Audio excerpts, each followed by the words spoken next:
Hello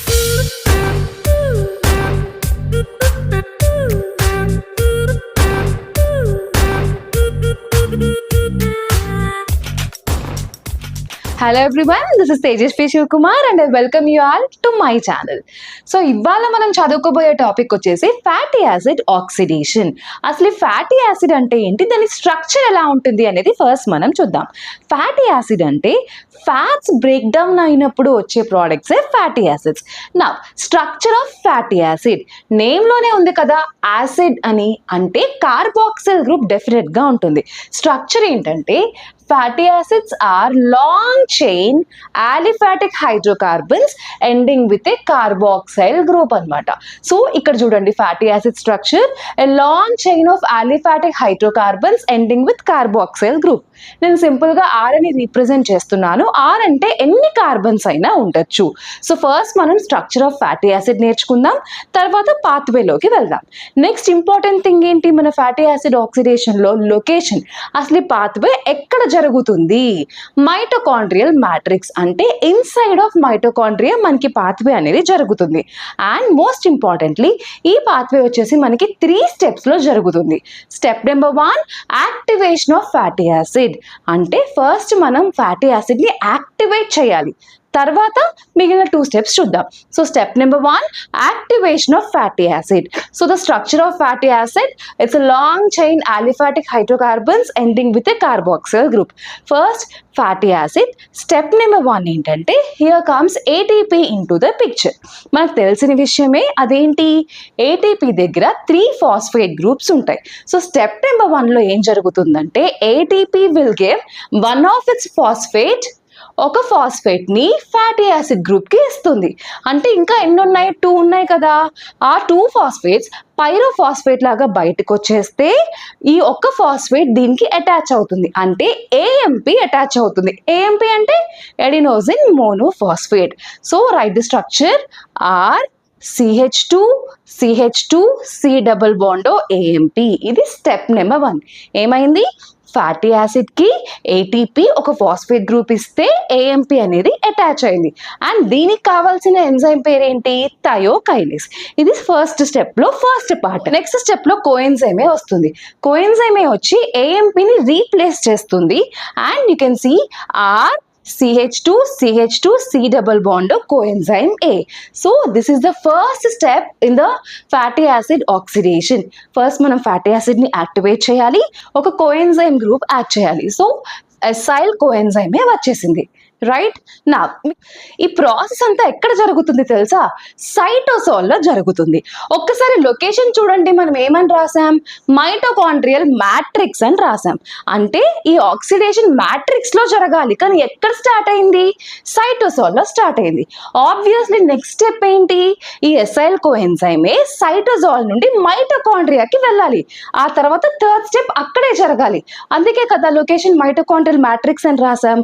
కానీ ఇక్కడ ఉన్న ప్రాబ్లం ఏంటంటే ఎసైల్ కోఎంజైమేకి మైటోకాండ్రియాలోకి ఎంట్రీ లేదు, నో ఎంట్రీ. సో అందరూ ప్రభాస్ మూవీ కలిగి చూసే ఉంటారు కదా, ప్రభాస్కి కాంప్లెక్స్ లోపలికి ఎంట్రీ ఉండదు, కానీ హీరోయిన్కి ఉంటుంది. సో హీరోయిన్ హెల్ప్ చేస్తే ప్రభాస్ కూడా లోపలికి వెళ్తాడు. సో సేమ్ అదే కాన్సెప్ట్ అండి. ఇక్కడ ఏం లేదు, ఎసైల్ కోఎంజైమేని మన హీరో అనుకుందాం. హీరో ఎక్కడున్నారు? సైటోజాల్లో ఉన్నారు. సో ఇది హీరో వాళ్ళ ఫ్రెండ్, హీరోయిన్ కాదు, హీరో వాళ్ళ ఫ్రెండ్. ఎవరు? కార్నిటైన్. కార్నిటైన్ అనేది హీరో వాళ్ళ ఫ్రెండ్. ఏమంటుందంటే హీరోతో, నాకు ఎంట్రీ ఉంది లోపలికి, నా దగ్గర ఒక వెహికల్ ఉంది, మనం అందులో వెళ్ళాము అంటే మనల్ని లోపలికి పంపిస్తారు, నువ్వు నాతో పాటు రా, నేను తీసుకెళ్తా అంటుంది. దానికి హీరో అంటాడు, సరే నాకైతే ఓకే అని చెప్పి ఎసైల్ ఈ కోఎంజైమే ఉంది చూసారు, ఈ కోఎంజైమేకి ఏం చెప్తుందంటే హీరో, నువ్వు ఇక్కడే ఉండు, నేను కార్నిటైన్తో పాటు తన వెహికల్లో లోపలికి వెళ్తాను, అక్కడే కదా నేను నెక్స్ట్ స్టెప్ జరగాల్సింది అని చెప్తుంది. రైట్? ఎసైల్ కోఎంజైమ్ని ఇక్కడే వదిలేసి సైటోజాల్లో కార్నిటైన్తో పాటు ఆ వెహికల్, దాని పేరేంటి? CAT1, carnitine acyl transferase 1. అది మనకి ఎక్కడ దొరుకుతుంది? సైటోజాల్లో ఉంటుందన్నమాట. సో ఈ వెహికల్లో ఈ 2 బైండ్ అవుతుంది. ఇది ఇంకా ఇది ఏమొస్తుంది అప్పుడు మనకి ఆర్సి డబల్ బాండ్ కార్నిటైన్, దీని పేరేంటి ఎస్ఐల్ కార్నిటైన్. ఇప్పుడు అది హ్యాపీగా లోపలికి వెళ్ళిపోవచ్చు, ఎవరు ఆపరనమాట. సో ఇన్నర్ మైటోకాండ్రియల్ మెంబ్రేన్ దాటేసి మైటోకాండ్రియా మ్యాట్రిక్స్ లోకి వెళ్ళిపోతుంది. కార్నిటైన్ పని ఏంటి, జస్ట్ లోపలికి తీసుకురావడం అంతే కదా. సో లోపలికి వచ్చేసాక కార్నిటైన్ అంటుంది చలో నా పని అయితే అయిపోయింది, నెక్స్ట్ నీ పన్ను చూసుకుని నేను నా దారిని నేను వెళ్ళిపోతాను అంటుంది. సో కార్నిటైన్ బ్రేక్ అయిపోయి మళ్ళీ ఇది CAT2 అంటే ఇది వేరే వెహికల్. CAT2 అంటే కార్నిటైన్ ఎస్ఐల్ ట్రాన్స్ఫరేజ్ 2. ఇది ఎక్కడ ఉంటుంది మనకి మైటోకాండ్రియాలో ఉంటుంది. గుర్తుపెట్టుకోండి, CAT1 సైటోజోల్, CAT2 మైటోకాండ్రియాలో ఉంటుంది. సో కార్నిటైన్ వెళ్ళిపోతుంది అనమాట మళ్ళీ వెనక్కి. కార్నిటైన్ అటు ఇటు ఈజీగా వెళ్ళగలదు, సో మళ్ళీ అది వెళ్ళిపోతుంది. ఇప్పుడు మన ఎస్ఐల్ గ్రూప్ ఏంటంటే మైటోకాండ్రియాలో ఇంకొక కోఎన్జైమే ఉంటుంది. పాపం ఇందాక ఒక కోఎన్జైమేని సైటోజోల్లోనే వదిలేసింది కదా, ఇది వేరే కోఎన్జైమే అనమాట. మైటోకాండ్రియాలో కూడా కోఎన్జైమేస్ ఉంటాయన్నమాట.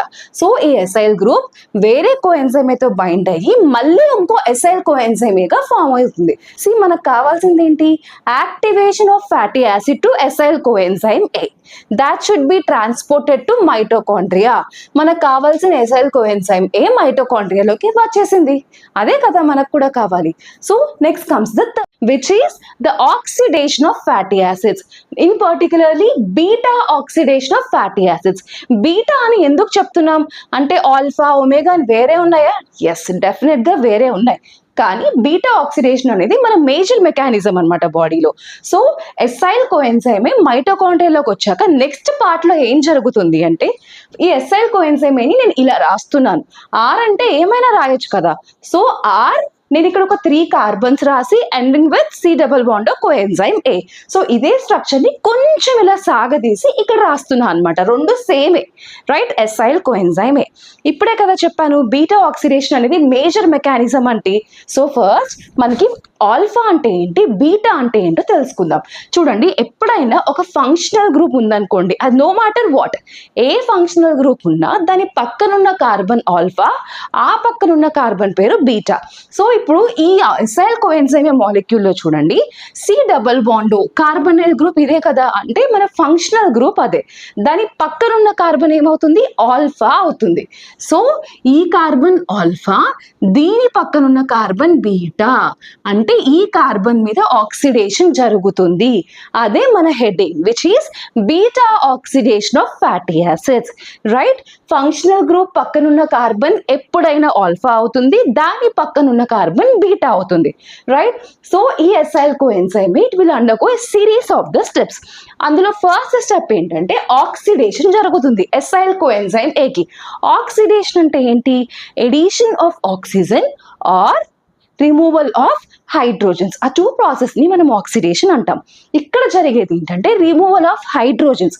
అందుకే the name of the enzyme is dehydrogenase. And dehydrogenase అనే ఎంజైమ్ ఉన్నప్పుడు ఖచ్చితంగా రెడ్యూసింగ్ ఈక్వివాలెన్స్ ఉంటాయని నేను చెప్పాను కదా. ఇక్కడ ఏం రెడ్యూసింగ్ ఈక్వివాలెంట్ కన్వర్షన్ జరుగుతుందంటే FAD will be converted to FADH2. ఇప్పటిదాకా మనం చాలా రెడ్యూసింగ్ ఈక్వివాలెంట్ కన్వర్షన్స్ చూసాం. చాలా వాటిలో NAD will be converted to NADH. కానీ HMP షంట్లో మీకు గుర్తుందా, it is NADPH. Now, we are talking about fatty acid oxidation. It is FAD to FADH2. Simple గా ఎలా గుర్తుపెట్టుకోవాలంటే కన్ఫ్యూజన్ లేకుండా, HMP షంట్ P చదువుతున్నప్పుడు NADPH వస్తుంది. ఫ్యాటీ యాసిడ్ ఆక్సిడేషన్ F చదువుతున్నాం, so FAD converts to FADH2 అని గుర్తుపెట్టుకోండి. ఇది step number 1లో, సరేనా. ఫస్ట్ స్టెప్ ఏంటి, మనకి ఎసైల్ కోఎన్జైమ్ కి ఆక్సిడేషన్ అంటే రిమూవల్ ఆఫ్ ద హైడ్రోజన్స్ జరుగుతుంది. మరి ఎక్కడ జరగాలి, obviously in between alpha and beta carbons జరగాలి. ఇప్పుడు చూడండి, ఈ బ్లాక్ లో రాసిందంతా యాజ్ ఇట్ ఈస్ ఉంది. We have to focus on only alpha and beta carbon.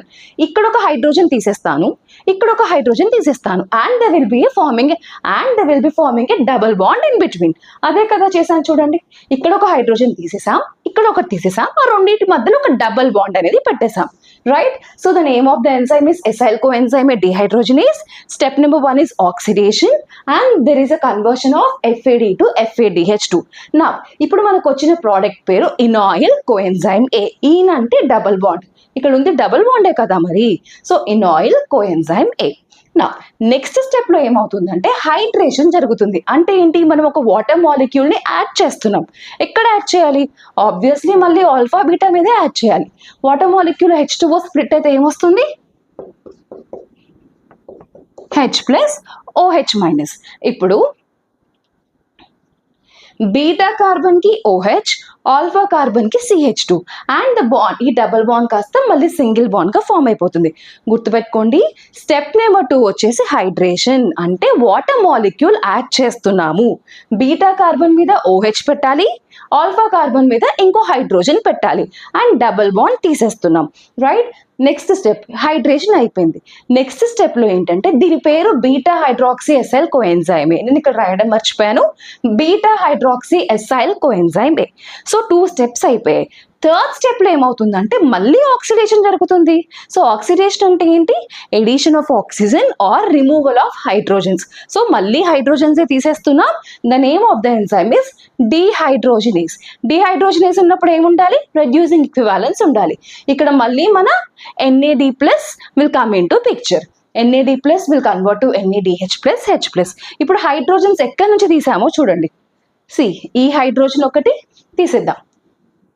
ఈ హైడ్రోజన్ తీసేసినప్పుడు ఈ బాండ్ ఇలా వచ్చి ఇక్కడ డబుల్ బాండ్ లాగా ఫామ్ అయ్యి కార్బొనైల్ గ్రూప్ వస్తుంది. అంతే, ఆక్సిడేషన్ థర్డ్ స్టెప్. అంటే ఒక హైడ్రోజన్ తీసేస్తున్నాం, O పక్కనున్న హైడ్రోజన్ ని తీసేస్తున్నాం, దానివల్ల Cకి డబుల్ బాండ్ O ఫామ్ అవుతుంది. అంతే. Right? And the name of the enzyme is beta hydroxy acyl dehydrogenase. So 3 steps అయిపోయినాయి. లాస్ట్ ఫైనల్ ఏంటంటే క్లీవేజ్, అంటే స్ప్లిట్ చేద్దాం. ఇంకా ఇప్పటిదాకా జరిగింది చాలు, అటో ముక్క విడగొట్టేద్దాం. దాన్ని స్ప్లిట్టింగ్, క్లీవేజ్ అంటారు. రైట్? అది ఎక్కడ జరగాలి? Obviously alpha beta. సో ఇక్కడ జరుగుతుంది. సో ఇదంతా కలిపి ఒక పార్ట్, ఇదంతా కలిపి ఇంకొక పార్ట్ అన్నమాట.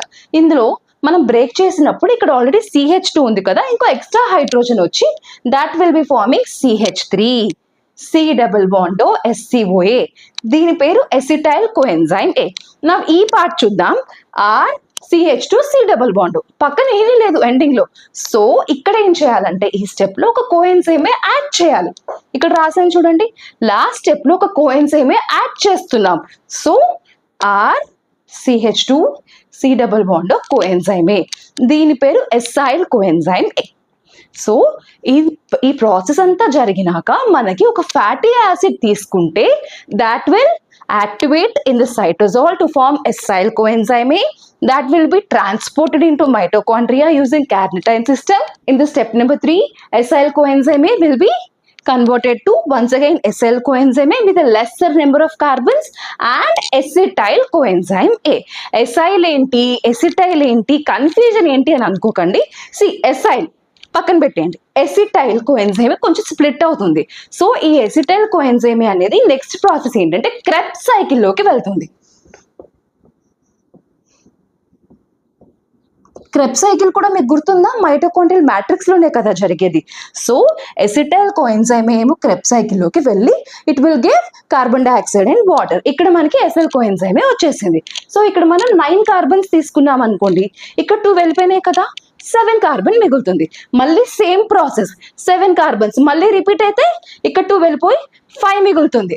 మళ్ళీ 5 రిపీట్ అయి 2 వెళ్ళిపోతే 3 మిగులుతుంది. అలా ఎంత పెద్ద కార్బన్ చైన్ అయినా కానీ బ్రేక్ డౌన్ అవుతుంది. ఇలా ఒక సైకిల్ మొత్తం జరిగినప్పుడు 2 carbons will be lost as acetyl coenzyme A. This is what we call beta oxidation of fatty acids.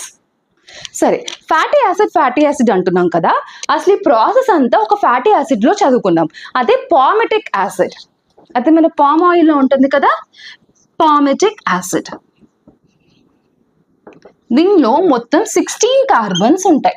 నేను ఇందాక ఏం చెప్పాను, ఒక్క సైకిల్ జరిగినప్పుడు 2 కార్బన్స్ ఎసిటైల్ కోఎంజైమ్ లాగా బయటకు వచ్చేస్తుంది. సో ఈ 16 కార్బన్స్ మొత్తం బ్రేక్ అవ్వాలంటే ఈ సైకిల్ 8 టైమ్స్ జరగాలి. చూపిస్తా చూడండి.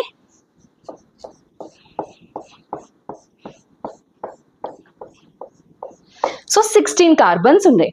ఒక సైకిల్ జరిగితే ఏమవుతుంది? 2 carbons will be last as acetyl coenzyme A. 2 carbons ఒక సైకిల్, 2 కార్బన్స్, 3, 4, 5, 6 7 8 అంటే ఇప్పుడు మనం పామిటిక్ యాసిడ్ అనే ఒక ఫ్యాటీ యాసిడ్ తీసుకున్నాం అనుకోండి, అది కంప్లీట్ గా ఆక్సిడైజ్ అవ్వాలి అంటే ఈ సోకాల్ ప్రాసెస్ మొత్తం 8 టైమ్స్ జరగాలి.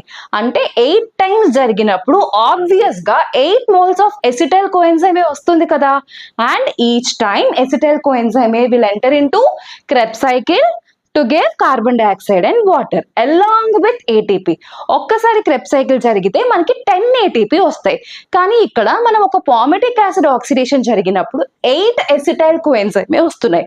అంటే మనం ఒకసారి ఎనర్జెటిక్స్ కూడా క్యాలిక్యులేట్ చేద్దాం.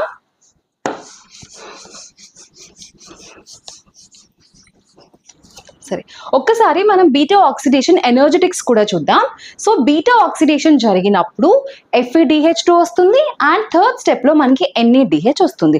అండ్ మనం ఏం నేర్చుకున్నాం, ఒక పామిటిక్ యాసిడ్ ఆక్సిడైజ్ అవ్వాలి అంటే 7 సైకిల్స్ జరగాలి.